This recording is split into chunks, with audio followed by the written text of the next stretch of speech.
Hello दोस्तों, आज है 1 नवंबर 2025 दिन शनिवार का। हिंदी तिथि कार्तिक शुक्ल दसवीं तिथि सुबह 9:12 तक है और उसके उपरांत फिर एकादशी लागू हो जाएगी। और आइए बात करते हैं आज के मुख्य समाचार, बड़ी खबरें, देश और दुनिया का ताजा अपडेट लेकर हाजिर हो गए हैं। आज का ये वीडियो भी बहुत ही स्पेशल है, किसान भाइयों के लिए, युवाओं के लिए, सरकारी कर्मचारियों के लिए, पढ़ने वाले बच्चों के लिए, बड़े बुजुर्गों के लिए, माताओं और बहनों के लिए और आम जनता से जुड़े कई महत्वपूर्ण फैसले जानेंगे। आज नवंबर महीने की शुरुआत भी होने जा रही है और नवंबर से लागू होने वाले नए नियम के बारे में भी अपडेट देखेंगे। क्या कुछ आज 1 तारीख से बदलने वाला है, पूरी जानकारियां देखने वाले हैं। प्यार भरा सा निवेदन दोस्तों आपसे ये है कि इस वीडियो को आप लाइक भी कर दीजिएगा और फेसबुक और व्हाट्सएप पर अपने यार दोस्तों के साथ इस वीडियो को एक बार शेयर का बटन आप जरूर दबाइए ताकि हमें सपोर्ट मिले। और आपका सपोर्ट रहेगा तो फिर हम हर रोज आपके लिए ऐसे ही ताजा अपडेट्स का वीडियो लेकर आते रहेंगे और हमें काम करने का और मोटिवेशन मिलता है। तो प्लीज आप वीडियो को लाइक और शेयर जरूर कीजिएगा। सबसे पहले आप देखिए, कांग्रेस अध्यक्ष मल्लिकार्जुन खड़गे ने शुक्रवार को सरदार वल्लभ भाई पटेल की जयंती पर कांग्रेस की आलोचना को लेकर पीएम मोदी पर पलटवार किया। खड़गे ने दिल्ली में एक प्रेस कॉन्फ्रेंस में कहा कि राष्ट्रीय स्वयंसेवक संघ आरएसएस पर बैन लगा देना चाहिए। खड़गे ने कहा कि ये मेरा विचार है और मैं खुलकर बोलूंगा कि आरएसएस पर बैन लगाना चाहिए। और इधर खड़गे के इस बयान पर बीजेपी ने पलटवार करते हुए केंद्रीय मंत्री धर्मेंद्र प्रधान ने कहा कि लोकतंत्र में असहमति पर पूरे देश को जेल खाना बना देने वाली एक कांग्रेसी मानसिकता द्वारा आरएसएस पर प्रतिबंध लगाने की बात करना कोई पहला अवसर नहीं है। वहीं आरएसएस पर प्रतिबंध की मांग से जुड़े खड़गे के बयान को आपत्तिजनक बताते हुए बीजेपी प्रवक्ता संबित पात्रा ने कहा कि उन्हें संघ के इतिहास के बारे में जानना चाहिए। साथ ही आपको बताएं, पीएम नरेंद्र मोदी शुक्रवार को सरदार वल्लभ भाई पटेल की 150वीं जयंती के मौके पर गुजरात पहुंचे और उन्होंने नर्मदा जिले के एकता नगर में सरदार पटेल की 182 मीटर ऊंची प्रतिमा स्टेच्यू ऑफ यूनिटी पर पुष्पांजलि अर्पित की। एकता नगर में राष्ट्रीय एकता दिवस परेड का आयोजन हुआ। पीएम मोदी ने कार्यक्रम को संबोधित करते हुए कहा कि सरदार पटेल पूरे कश्मीर को भारत में मिलाना चाहते थे, लेकिन तत्कालीन प्रधानमंत्री जवाहरलाल नेहरू ने ऐसा नहीं होने दिया। कश्मीर को अलग संविधान में बांट दिया। कांग्रेस की गलती की आग में देश दशकों तक जलता रहा। वहीं पीएम मोदी ने कहा कि कांग्रेस को न केवल अपनी पार्टी और सत्ता बल्कि गुलाम मानसिकता अंग्रेजों से विरासत में मिली है। जब अंग्रेजों ने 1905 में बंगाल का विभाजन किया तो वंदे मातरम राष्ट्र की एकता और एकजुटता की आवाज बना। अंग्रेजों ने वंदे मातरम पर प्रतिबंध लगाने की कोशिश की लेकिन कभी सफल नहीं हुए। वहीं पीएम मोदी ने कहा कि जो काम अंग्रेज नहीं कर पाए वह कांग्रेस ने कर दिया। कांग्रेस ने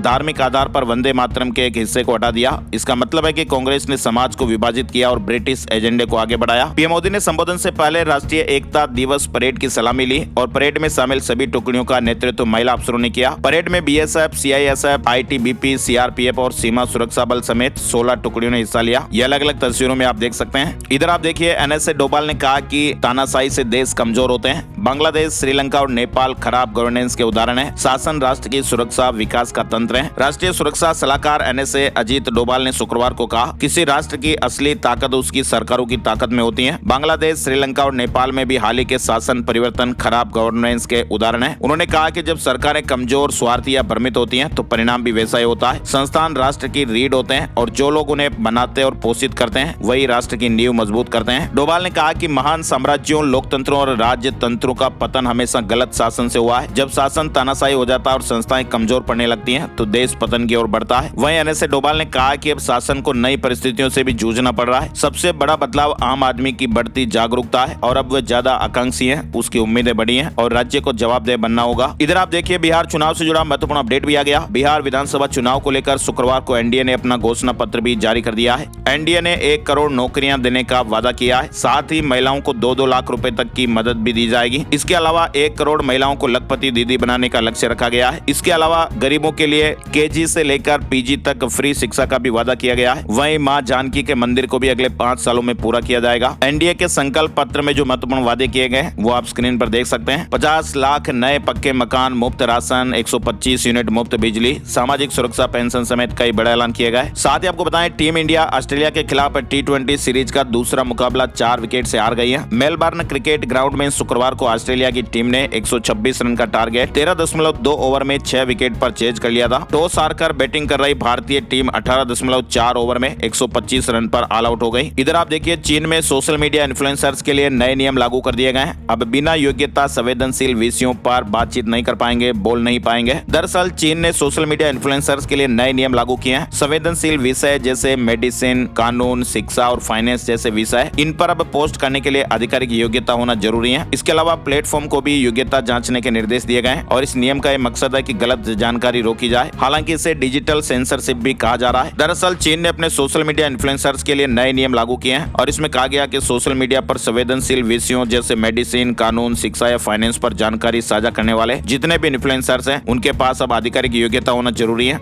और इस तरह के जो नए नियम है वो चीन में 25 अक्टूबर से लागू भी हो चुके हैं। साथ ही आपको बताएं, पीएम नरेंद्र मोदी का आज छत्तीसगढ़ दौरा, 14,260 करोड़ से ज्यादा की परियोजनाओं का उद्घाटन और शिलान्यास भी करेंगे। प्रधानमंत्री नरेंद्र मोदी 1 नवंबर शनिवार को छत्तीसगढ़ दौरे पर रहेंगे। चलिए अगली बड़ी खबर आप देखिए। मुंबई के पवई में गुरुवार को आरए स्टूडियो में 17 बच्चों समेत 19 लोगों को बंधक बनाने वाले आरोपी के बारे में बुजुर्ग महिला मंगला पाटनकर ने कई बातें बताई हैं और वह अपनी पोती को ऑडिशन के लिए ले गई थी। मंगला ने कहा कि रोहित पूरे समय बहुत अच्छे से बर्ताव कर रहा था, लेकिन उसे बहुत ड्रामा भी किया। दरअसल आपको बताएं, रोहित आर्या नाम के शख्स ने एक वेब सीरीज के ऑडिशन के लिए बुलाकर 17 बच्चों को बंधक बना लिया था और फिर फिरौतियां मांगने की कोशिश की गई। सोनम वांगचुक टाइम मैगजीन के 100 प्रभावशाली लोगों में शामिल। सोनम वांगचुक को टाइम मैगजीन ने 100 most influential climate leaders of 2025 की लिस्ट में जगह दी है। मैगजीन ने लिखा कि वांगचुक एक इंजीनियर, शिक्षाविद और सामाजिक कार्यकर्ता है। पिछले महीने उन्हें लद्दाख को पूर्ण राज्य का दर्जा दिलाने के प्रदर्शन के चलते गिरफ्तार किया गया था। मारुति ने 3 महीने में 5.5 लाख कारें बेची हैं। Automobile company Maruti Suzuki India ने वित्त वर्ष 2025-26 की दूसरी तिमाही में 43,290 करोड़ रुपए की कुल कमाई की और ये पिछले साल के मुकाबले 11% ज्यादा है। इधर आप देखिए, आवारा कुत्तों पर सुप्रीम कोर्ट ने सरकारों से फिर से जवाब मांगा है। कहा कि सभी मुख्य सचिव सो रहे हैं, हमारे आदेश का सम्मान नहीं, आने दीजिए, हम निपटेंगे। सुप्रीम कोर्ट ने शुक्रवार को आवारा कुत्तों से जुड़े केस में सुनवाई करते हुए सभी राज्यों के मुख्य सचिवों को कोर्ट में पेश होने के आदेश दिए हैं। इधर आप देखिए, भारत और चीन बॉर्डर पर भारी बर्फबारी, सिक्किम में रेड अलर्ट घोषित किया गया है। मोन्था तूफान के असर से अभी कई राज्यों में बारिश के हालात भी बने हुए हैं। भारत चीन सीमा से लगे इलाकों में शुक्रवार को भी भारी बर्फबारी देखने को मिली। साथ ही काम की बड़ी खबर आप देखिए, national highway authority of India यानी NHAI ने व्हीकल की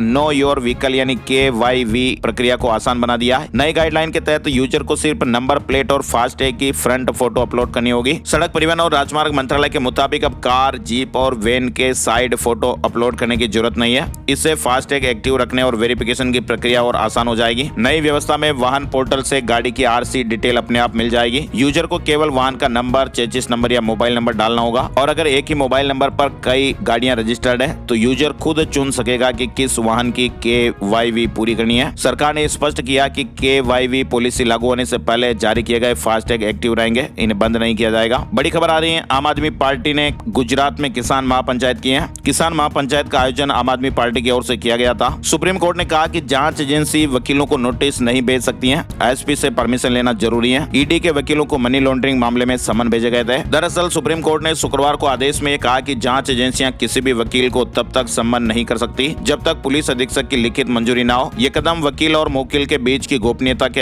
अधिकार की रक्षा के लिए जरूरी है। हिमाचल प्रदेश में अक्टूबर में नॉर्मल से 173% ज्यादा बरसात हुई है। 4 और 5 तारीख को बर्फबारी के आसार भी हैं। ऊंचे क्षेत्रों में अब ठंड भी बढ़ने लगेगी। साथ ही आप देखिए, मोबाइल से बच्चों के दिमाग पर भी असर पड़ रहा है। हल्द्वानी में हर हफ्ते हॉस्पिटल पहुंच रहे बच्चे, डॉक्टरों ने कहा कि बच्चों को ज्यादा फोन ना दिखाएं। उत्तराखंड के साथ ही देश के सभी राज्यों में लगभग बच्चों में मोबाइल पर रील देखने और गेम खेलने का जो क्रेज है वो तेजी से बढ़ रहा है। कुछ बच्चों को तो मोबाइल स्क्रीन देखने की इतनी आदत और लत लग चुकी है, वो बिना मोबाइल देखे खाना तक नहीं खाते हैं। लेकिन मोबाइल फोन की यही लत अब बच्चों के मानसिक सेहत पर भी असर डालने लगी है। मनोचिकित्सक डॉक्टरों के मुताबिक रील और शॉर्ट्स वीडियो की लत बच्चों के मस्तिष्क को लगातार बदलती तस्वीरों का आदी बना रही है और इसका रिजल्ट नतीजे यह है कि वे किसी एक समय पर लंबे समय तक फोकस नहीं कर पा रहे हैं। बच्चों के पढ़ाई पे भी इफेक्ट देखने को मिल रहा है, याददाश्त पर भी बुरा असर पड़ रहा है। मोबाइल की लत बच्चों में फोकस की कमी और चिड़चिड़ापन जैसी आदतें भी बढ़ा रहे हैं। चलिए अगली बड़ी खबर आप देखिए, केरल हाई कोर्ट में जस्टिस देवन रामचंद्रन और जस्टिस MB स्नेहलता की खंडपीठ ने एक महिला की तलाक याचिका की सुनवाई करते हुए कहा कि पति का बिना वजह पत्नी पर शक करना मानसिक क्रूरता का गंभीर रूप है और ये वैवाहिक जीवन को नर्क बना सकता है। हाई कोर्ट ने महिला को तलाक की अनुमति दी है।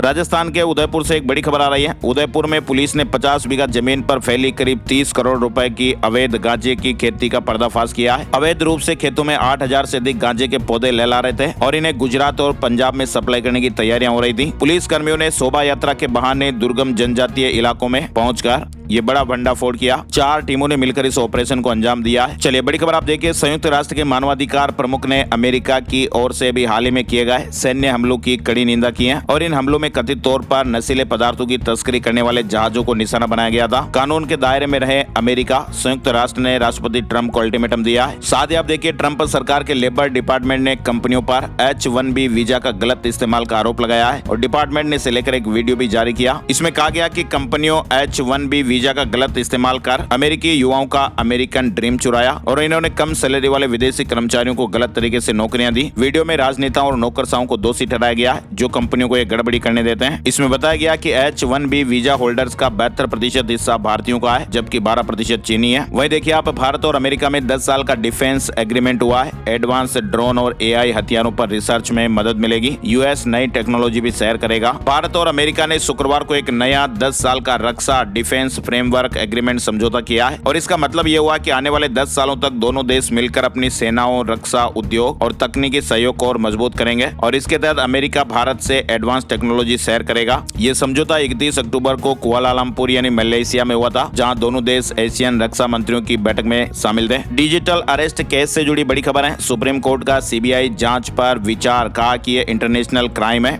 इंटरपोल UN की मदद लें। वहीं राज्यों से FIR की जानकारी भी मांगी गई है। सुप्रीम कोर्ट ने कहा कि वह देश भर में बढ़ रहे डिजिटल अरेस्ट के मामलों की जांच केंद्रीय जांच ब्यूरो यानी CBI को देने पर विचार कर रहा है। अदालत ने कहा कि पूरा मामला CBI को सौंपने से पहले वह राज्य सरकारों का पक्ष सुनेगी। अगली सुनवाई इस मामले में 3 नवंबर को है। साथ ही आपको बताएं, हिमाचल प्रदेश में शुक्रवार सुबह भूकंप के झटके भी महसूस किए गए। रिक्टर स्केल पर इसकी तीव्रता 3.2 मापी गई है। शिमला और अन्य क्षेत्रों में से कोई जानमाल के नुकसान की जानकारी नहीं है। हिमाचल हाईकोर्ट की सुक्कू सरकार को फटकार, HRTC कर्मचारियों को वित्तीय लाभ न देने पर मुख्य सचिव से शपथ पत्र मांगा गया है। वहीं देखिए अब, एलन मस्क की स्टारलिंक ने भारत में भर्ती शुरू कर दी है। फाइनेंस और अकाउंटिंग की जॉब निकाली गई है। 2025 के अंत तक भारत में सैटेलाइट इंटरनेट की सेवाएं मिलने लगेगी। सभी जॉब फिलहाल बेंगलुरु के लिए है, जो स्टारलिंक का मुख्य ऑपरेशन हब बनेगा। साथ ही आप देखिए, दिल्ली में सख्त हुए नियम। राष्ट्रीय राजधानी दिल्ली में वायु प्रदूषण से निपटने के लिए सरकार ने बड़ा कदम उठाया है। 1 नवंबर से अब सिर्फ BS6 मानक वाले कॉमर्शियल गुड्स वाहन ही दिल्ली में प्रवेश कर पाएंगे। इसके अलावा आपको बताइए, आज 1 नवंबर से नए नियम भी लागू होने वाले हैं। बैंक से जुड़े कई नियमों में भी आज 1 नवंबर से बदलाव हो रहा है। बैंकिंग नियमों में बदलाव के तहत आप देखिए, 1 नवंबर 2025 से बैंकिंग एक्ट में बड़ा बदलाव लागू हो जाएगा और इसके तहत अब नॉमिनेशन से जुड़े नए नियम लागू होंगे। यानी हर बैंक ग्राहक अब एक नहीं बल्कि 4 लोगों को अपने बैंक खाते में नॉमिनी बना सकेंगे और बैंक कस्टमर किस नॉमिनी को अपनी संपत्ति या जो भी रुपए पैसे बैंक में पड़े हैं, कितना प्रतिशत हिस्सा किस नॉमिनी को देना है, ये भी तय कर पाएंगे। तो ये बैंक खातेदारों के लिए अच्छा अपडेट है। इसके अलावा बैंक में लॉकर और सेफ कस्टडी के नियम भी बदले हैं। इसमें भी खाताधारक नॉमिनी को क्रमवार उल्लेख कर पाएंगे। 31 साल पुराने जो कानून है वो नॉमिनेशन को लेकर कैंसिल हो जाएंगे और नए नियम आज से लागू हो रहे हैं। बैंक खाताधारकों के लिए अच्छी सुविधा रहेगी। साथ ही वायु प्रदूषण पर सख्ती के तहत हरियाणा में भी 1 नवंबर से पुराने डीजल वाहनों पर प्रतिबंध लग जाएंगे। केवल BS6 वाहनों को यह अनुमति रहेगी। आवश्यक सेवाओं में 2026 तक छूट दी गई है। ये नियम दिल्ली और हरियाणा के NCR जिलों में लागू होंगे। साथ ही उदय का भी बड़ा अपडेट आज से लागू हो रहा है। 1 नवंबर से आधार से जुड़े 3 नियम भी बदल जाएंगे। न्यू गाइडलाइन है, यानी अब आपका आधार अपडेट करना भी बहुत ईजी हो जाएगा। 1 नवंबर 2025 से उदय आधार कार्ड से जुड़े कई बड़े बदलाव भी लागू कर रहा है। पहले क्या होता था कि नाम, पता, जन्म तिथि, मोबाइल नंबर में कोई भी आपको करेक्शन कराना है, सुधार कराना है तो इसके लिए आधार सेवा केंद्र जाना पड़ता था। लेकिन अब 1 नवंबर यानी आज से ये पूरी प्रोसेस ऑनलाइन हो जाएगी। उदय ने एक नया सिस्टम तैयार कर दिया है। उदय ने यह भी स्पष्ट किया कि हर पैन कार्ड धारक को 31 दिसंबर 2025 तक अपने पैन को आधार से लिंक करवा लेना है और साथ ही अब बैंक और वित्तीय संस्थाओं में KYC कराना भी और आसान हो जाएगा। SBI कार्ड के न्यू रूल भी आज से लागू हो जाएंगे। 1 नवंबर से SBI बैंक के कार्ड यूजर्स के नियम भी बदल रहे हैं। SBI कार्ड के स्टेटमेंट में कहा गया कि खास करके एजुकेशन से जुड़े पेमेंट और वॉलेट लोड जैसे ट्रांजैक्शन पर अब चार्ज लगेगा। लेकिन राहत की बात यह रहेगी कि अगर आप डायरेक्ट इंस्टीट्यूशन को पेमेंट करेंगे, जैसे उनके ऑफिशियल वेबसाइट से या फिर कैंपस पर लगे हुए POS टर्मिनल से, तो कोई फीस नहीं लगेगी। बाकी 1 नवंबर से अगर आप थर्ड पार्टी ऐप जैसे एग्रीगेटर्स या पेमेंट ऐप से स्कूल, कॉलेज या किसी एजुकेशन इंस्टीट्यूट की फीस भरेंगे तो फिर ट्रांजैक्शन अमाउंट का 1% फीस लगेगी। साथ ही आपको बताएं, राजस्थान में उदयपुर से एयर इंडिया एक्सप्रेस 1 नवंबर से उदयपुर से दिल्ली और बेंगलुरु के लिए भी सीधी उड़ानें शुरू करेगी और ऐसे में लेक सिटी के यात्रियों को बेहतर कनेक्टिविटी मिल पाएगी। एयर इंडिया एक्सप्रेस 1 नवंबर से अपने नए ऑपरेशन की शुरुआत करने जा रहा है। उदयपुर से दिल्ली और उदयपुर से बेंगलुरु के लिए रोजाना एक सीधी उड़ान शुरू करने का ऐलान हुआ है। इसके अलावा आपको बताएं, सबरीमाला में भक्तों के लिए भी वर्चुअल कतार बुकिंग आज 1 नवंबर शाम 5 बजे से शुरू हो जाएगी। दर्शन के लिए स्लॉट सबरीमाला online.org वेबसाइट के माध्यम से बुक किए जा सकते हैं। वहीं आप देखिए, केंद्र सरकार की एक शानदार पहल पहल माई भारत बना देश का सबसे बड़ा डिजिटल प्लेटफॉर्म। 2 करोड़ युवा इससे जुड़ चुके हैं, यानी 2 करोड़ से भी ज्यादा युवाओं और 1,20,000 से ज्यादा पार्टनर संस्थाओं को एक साथ जोड़कर देश का सबसे बड़ा डिजिटल प्लेटफॉर्म बना है। माई भारत इसका नाम है। यानी दोस्तों ये एक ऐसी जगह है जहां पर हमारे देश का हर युवा रजिस्टर कर सके, अपनी डिजिटल पहचान बना सके और अपने लिए मौके ढूंढ सके।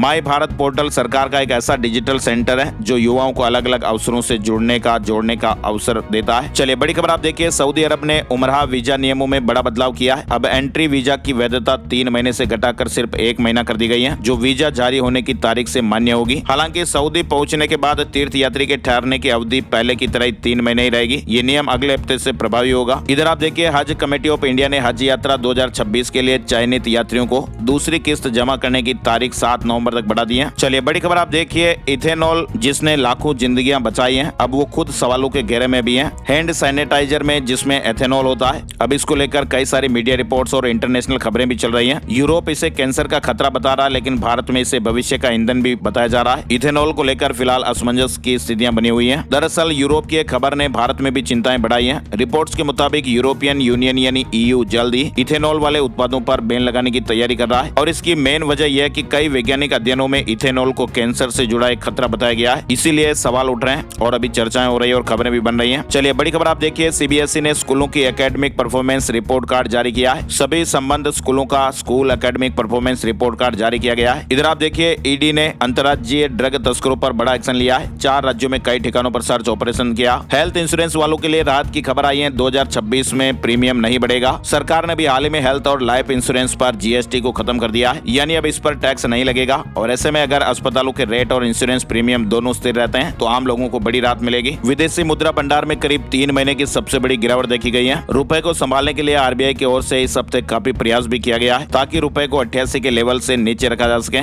करीब 3 महीने के बाद देश के विदेशी मुद्रा भंडार में सबसे बड़ी गिरावट देखने को मिली। वहीं आपको बताएं, नेशनल मेडिकल कमीशन यानी NMC ने शैक्षणिक सत्र 2025-26 के लिए MBBS सीट मैट्रिक्स अपडेट किया है। देश भर में अब कुल 1,28,875 सीटें उपलब्ध हैं, जो कि पिछले साल से 11,350 अधिक हैं। ये नया सीट मैट्रिक्स आप NMC की वेबसाइट पर देख सकते हैं। DGCA ने भी बड़ा अपडेट दिया है। अब सक्षम यात्रियों को एयरपोर्ट पर व्हील चेयर के लिए शुल्क देना होगा। DGCA ने नए नियम जारी किए हैं, यानी इसके तहत अब जो यात्री दिव्यांग या कम गतिशीलता वाले नहीं है, उन्हें इस सेवा के लिए शुल्क देना होगा। एयरलाइंस को ये शुल्क अपनी वेबसाइट पर दिखाना होगा। वहीं दिव्यांग यात्रियों को यह सुविधा पहले की तरफ फ्री रहेगी। साथ ही UPSC से जुड़ी बड़ी खबर है। संघ लोक सेवा आयोग ने सुप्रीम कोर्ट को यह बताया कि वह दृष्टिबाधित उम्मीदवारों के लिए अपनी परीक्षाओं में स्क्रीन रीडर सॉफ्टवेयर लागू करेगा। इधर एक बड़ी खबर आई है। रिपोर्ट है, भारतीय युवाओं में बढ़ रहा उद्यमिता का रुझान, लेकिन इस चीज की बड़ी चुनौती। BML मुंजाल यूनिवर्सिटी की एक रिपोर्ट आई है, जिसके मुताबिक 35% से अधिक भारतीय छात्र स्टार्टअप शुरू करने में मेंटरशिप की कमी को सबसे बड़ी चुनौती मानते हैं। 22% ने फंडिंग की कमी बताई और 24% ने कानूनी मार्गदर्शन की कमी को मुख्य समस्या बताया है। साथ ही एक सर्वे हुआ दिल्ली NCR में जहरीली हवा का कहर आप देखिए। अस्पतालों में लगातार मरीजों की संख्या बढ़ रही है। 75% घरों में कोविड जैसे लक्षण देखे जा रहे हैं। एम्स के बच्चों के डॉक्टर ने बताया कि पिछले कुछ सप्ताह में बच्चों में भी लगातार खांसी, गड़गड़ाहट, एलर्जी और ब्रोंकाइटिस के हमले बढ़े हैं। कई बच्चे आंखों में जलन, गले में खराश और सोने में दिक्कत से भी जूझ रहे हैं। साथ ही आप देखिए, 2 महीने में हुई सबसे तेज वृद्धि। दिल्ली में डेंगू के मामले 1000 पार हो गए हैं। मलेरिया और चिकनगुनिया के मरीज भी बढ़ते हुए देखे जा रहे हैं। विशेषज्ञों का कहना है कि बारिश के बाद जमा हुआ पानी, अपर्याप्त साफ सफाई और रोकथाम कार्यों में आई रुकावट इस बढ़ोतरी के मुख्य कारण है। मध्य प्रदेश से बड़ी खबर देखिए आप। मध्य प्रदेश के DGP कैलाश मकवाना का कार्यकाल 1 साल बढ़ गया है। अब वे दिसंबर 2026 तक पद पर रहेंगे। इधर आप देखिए, बैंक खाताधारकों के लिए बहुत जरूरी अपडेट है। भारतीय स्टेट बैंक समेत कई सरकारी और प्राइवेट बैंकों ने अपनी वेबसाइट का एड्रेस बदल दिया है, और इसके पीछे आपको मालूम होगा भी थोड़े दिनों पहले RBI ने एक नोटिफिकेशन जारी किया था। और अब सभी बैंकों की वेबसाइट के URL यानी जो वेबसाइट का जो एड्रेस होता है, उसके एड्रेस में बदलाव भारतीय रिजर्व बैंक के खास निर्देश पर हुआ है। दरअसल आपको पता ही होगा, RBI ने बैंकों को अपने नेट बैंकिंग वेबसाइट एड्रेस को 31 अक्टूबर 2025 से पहले स्पेशल इंटरनेट डोमेन यानी .bank.in पर ट्रांसफर करने के निर्देश दिए थे, और अब यही हो गया है। अब मान लीजिए आपका ICICI बैंक में खाता है तो ICICI बैंक की वेबसाइट कुछ इस तरह से रहेगी। HDFC में आपका खाता है तो फिर इस तरह से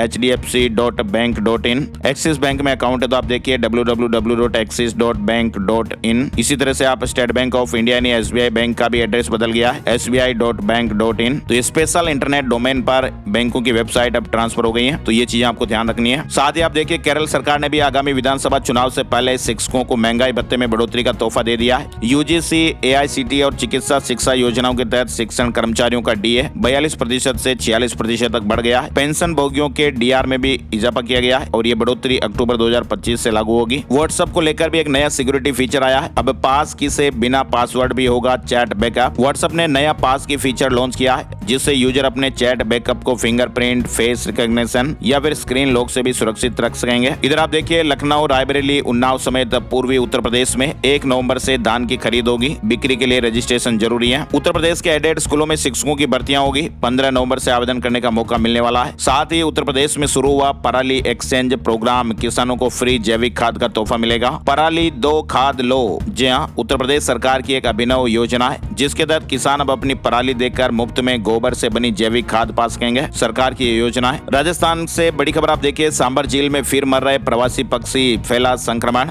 जयपुर से मेडिकल टीम भी पहुंची। 6 साल पहले आपको बताया, यहाँ 18,000 पक्षियों की जाने गई थी। अब सांबर झील में 6 साल बाद फिर प्रवासी पक्षियों की जान जाने की खबरें आई हैं। झील के आसपास बड़ी संख्या में मृत पक्षी पाए गए। संक्रमित पक्षी भी तड़पते हुए मिले और इनकी हालत ऐसी थी कि ये उड़ नहीं पा रहे थे। अभी इनका रेस्क्यू किया जा रहा है। बुधवार और गुरुवार को कुल 20 पक्षी मृत मिले हैं और बड़ी संख्या में पक्षी जमीन पर तड़प रहे थे। जयपुर में टाइगर और लोयन सफारी अगले आदेश तक बंद। बारिश और रविवार को हुए हादसे के बाद वन विभाग ने फैसला लिया है। रविवार को टाइगर सफारी के दौरान पर्यटकों से भरी बस के कीचड़ में फंस जाने के बाद ये फैसला लिया गया और यहाँ एक टाइगर बस के पास आकर बैठ गया था। हरियाणा सरकार का पंचायतों को फिर झटका। रूरल डेवलपमेंट फंड में बदलाव किया है। निदेशालय से मंजूरी जरूरी होगी, तभी पैसा रिलीज होगा। साथ ही आप देखिए, राजस्थान के जोधपुर से एक बड़ी खबर। बहू की सैलरी से ससुर को मिलेंगे 20,000 रुपए। पति की जगह बहू को अनुकंपा नियुक्ति मिली थी, लेकिन वो सास ससुर से अलग रहने लग गई और ऐसे में हाई कोर्ट ने बहू को अपनी सैलरी से 20,000 रुपए कटवाने पड़ेंगे, गुजारा करना पड़ेगा। अनुकंपा नियुक्ति योजना में परिवार शब्द को संकीर्ण तरीके से केवल विधवा के रूप में नहीं समझा जा सकता और इसमें वे सभी लोग शामिल है जो मृतक कर्मचारी पर निर्भर थे, जैसे माता पिता, पत्नी, बच्चे। पत्नी को बूढ़े सास ससुर को अपनी सैलरी से 20,000 रुपए देने पड़ेंगे।